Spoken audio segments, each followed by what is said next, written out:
बिस्मिल्लाहिर्रहमानिर्रहीम। आज हम स्टार्ट करते हैं द रेंज फंक्शन के पाइथन के अंदर रेंज फंक्शन क्या होता है और इसका इस्तेमाल जो है कहाँ कहाँ पर किया जा सकता है। तो चलिए हम स्टार्ट करते हैं आज का लेक्चर। तो सबसे पहले इसका यूजेज देखते हैं, इसकी डेफिनेशन देखते हैं। क्या लिखता है कि we can use the range function to generate a sequence of numbers which is often used in for loop. तो इसके अंदर 2 से 3 इंफॉर्मेशन दी गई हैं कि एक तो रेंज फंक्शन हम क्यों इस्तेमाल करते हैं कि अगर हमने कोई सीक्वेंस ऑफ नंबर्स को जनरेट करना हो। अब सीक्वेंस ऑफ नंबर से क्या मुराद है कि एक ही तरतीब के साथ नंबर को जनरेट करना, प्रोड्यूस करना। मिसाल के तौर पर आपने अगर काउंटिंग लिखनी है 0 1 2 3 4, ये इसका एक सीक्वेंस है। इसी तरह अगर लिखते हैं आप इवन नंबर लिखते हैं 2 4 6 8 10 एंड सो ऑन, तो ये एक सीक्वेंस है।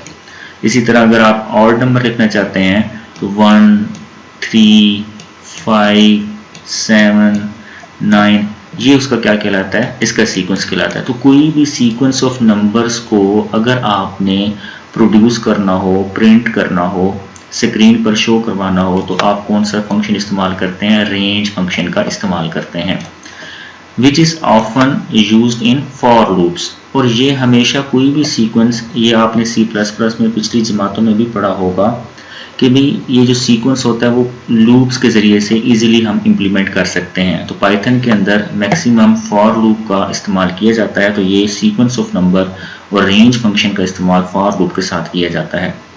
अब रेंज फंक्शन फॉर लूप के अंदर कई तरीकों से इस्तेमाल हो सकते हैं। तो बेसिकली हम यहाँ पर 3 टाइप्स पढ़ने वाले हैं और होती भी 3 टाइप्स हैं कि जैसे कि रेंज, और यहाँ पैरेंथेसिस के अंदर क्या लगा हुआ है, स्टॉप, एक ये सिंटैक्स इस्तेमाल होता है। फिर दूसरे नंबर पर रेंज, उसी तरह कीवर्ड इस्तेमाल होगा और पैरेंथेसिस यानी कि ब्रैकेट्स के अंदर स्टार्ट कोमा स्टॉप लगा हुआ है। फिर रेंज स्टार्ट कोमा स्टॉप, फिर कोमा और फिर स्टेप लिखा हुआ है। इन तीनों का क्या मतलब है, इसको हम अगली स्लाइड में समझते हैं एक एक करके विद एग्जांपल। तो पहले हम सिंटैक्स को समझते हैं। मिसाल के तौर पर हमारे पास पहली एग्जांपल ये आती है कि प्रिंट हमने करने हैं नंबर फ्रॉम 0 to 4, यानी कि इस किस्म की आउटपुट हमारे पास आनी चाहिए। तो इसका जो सिंटैक्स है वो कैसे होगा कि हम फॉर का कीवर्ड यूज करेंगे, फॉर आई। आई क्या है, एक वेरिएबल है, ठीक है। तो लूप चलाने के लिए हमें एक वेरिएबल की ज़रूरत पड़ती है जिसको हम यहाँ पर क्या कह रहे हैं, आई। ये कोई भी वेरिएबल हो सकता है। इन भी एक कीवर्ड इस्तेमाल होता है। और रेंज, ये एक ऐसा फंक्शन, तो फॉर आई इन रेंज। और अब पैरेंथेसिस के अंदर एक नंबर लिखा हुआ है 5।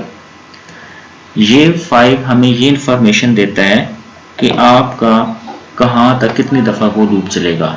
तो यहाँ पर 0 कंसिडर आपने लाजमी करना है।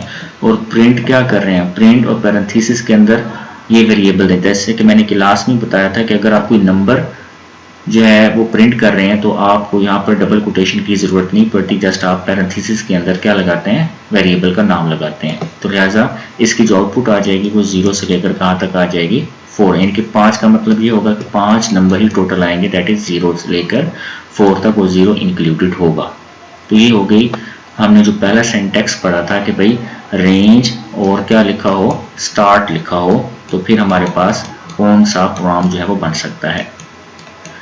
नेक्स्ट हमारे पास जो सिंटैक्स था वो क्या था कि रेंज स्टार्ट और स्टॉप, ये दूसरे नंबर पर सिंटैक्स हमने पढ़ा था। अब इसका क्या मतलब है कि हम स्टार्ट भी बता रहे हैं और हम स्टॉप भी बता रहे हैं। तो इसका मतलब क्या होगा कि बाकी सारा सिंटैक्स उसी तरह होगा। तो स्टार्ट की जगह क्या आ जाएगा, 1, और स्टॉप की जगह क्या आ जाएगा, 5। यानी कि 5 स्टॉप पे का ये मतलब है कि वो लेस देन 5 तक को प्रिंट करेगा। ये उसी तरह है, वही चीज़ में कोई चेंज नहीं है। तो स्टार्ट कहाँ से हो रहा है, 1, तो आपकी आउटपुट में ये आपके पास क्या है, आउटपुट है, ये आपके पास आउटपुट है, ठीक है। तो 1 से लेकर कहाँ तक आ जाएगा, 4, यानी कि ये इस कंडीशन को आपने लाजमी मद्देनजर रखना है कि लेस देन 5। अक्सर बच्चे कंफ्यूज हो जाते हैं कि यहाँ पर स्टॉप अगर 5 लिखा हुआ है तो 5 ही आउटपुट आनी चाहिए थी, लेकिन यहाँ पर पाइथन के अंदर जो फॉर लूप लगेगा ये 5 जो है वो शामिल नहीं किया जाएगा। तो जो यहाँ पर नंबर लिखा जाएगा उससे क्या होगा, एक लेस ही होगा। तीसरा एग्जाम्पल की तरफ हम आते हैं, और तीसरा जो हमारे पास सिंटैक्स था वो ये था कि स्टार्ट स्टॉप उसी तरह, और अगले पर तीसरे नंबर पर क्या लिखा हुआ है, स्टेप। इसका क्या मतलब है कि आपने सीक्वेंस कितने स्टेप बाद लेकर आना है, मतलब इंक्रीमेंट कितना करना है। इसको आप इस एग्जाम्पल से ज़रा गौर से समझिएगा कि स्टार्ट की जगह क्या आ गया 1, तो ये समझ में आता है कि भाई स्टार्ट कहाँ से होगा, हमारा लूप 1 से स्टार्ट होगा। जैसे कि यहाँ आउटपुट भी देखें तो कहाँ से स्टार्ट हो रही है, 1 से स्टार्ट हो रही है, ठीक है। और दूसरा हमें क्या बताता है, स्टॉप। और स्टॉप का अभी मैंने एग्जाम्पल नंबर 2 में बताया कि ये जो नंबर लिखा होगा इससे एक लेस होगा, ठीक है। अब 10 से एक लेस करें तो इसका लूप कहाँ तक चलेगा, 9 तक चलेगा। अब देखें यहाँ पर जो लास्ट वाला नंबर है वो कहाँ तक है, 9 तक है। अब ये 2 क्या बताता है, ये हमें यहाँ पर समझना है। ये क्या स्टेप है, 2 हमें ये बताता है कि भाई आपने इंक्रीमेंट कितना लगाना है। अब देखें 1 है तो यहाँ आउटपुट पर क्या आ गया, 1। अब 1 में 2 का इंक्रीमेंट करें, 2 का इंक्रीमेंट करें, 1 + 2 करें, तो 1 + 2 करें तो हमारे पास क्या आ जाता है, 3 आ जाता है। इसी तरह 3 + 2 करें, तो 3 + 2 करने से हमारे पास क्या आ जाता है, 5 आ जाता है। 5 + 2 करें तो हमारे पास क्या आ जाएगा, 7, और 7 + 2 करें तो हमारे पास एट द एंड हमारे पास आंसर क्या आ जाता है, 9 आ जाता है। तो ये इधर 3 लिखें, 2 लिखें, 4 लिखें, तो उस हिसाब से वो इंक्रीमेंट करता जाता है। अगर आप माइनस में भी लिखते हैं तो वो डिसेंडिंग ऑर्डर में चला जाएगा। आप स्टार्ट पे 10 से करें, ठीक है, स्टॉप 1 पे करें, और यहाँ पर अगर -2 लिखते हैं तो फिर आपके पास क्या आ जाएगा, यानी कि स्टार्ट अगर 10 से होता है तो 10, फिर क्या आ जाएगा, 10 - 2 करें तो आपके पास 8, 8 - 2 करें तो आपके पास 6 एंड सो ऑन, और ये आपका 0 तक भी जा सकता है। तो किसी हवाले से आपने इंक्रीमेंट करना हो, आपने स्टार्ट करना हो, आपने स्टॉप करना हो, तो आप ये वाला लूप जो है वो लगाएंगे रेंज के हवाले से।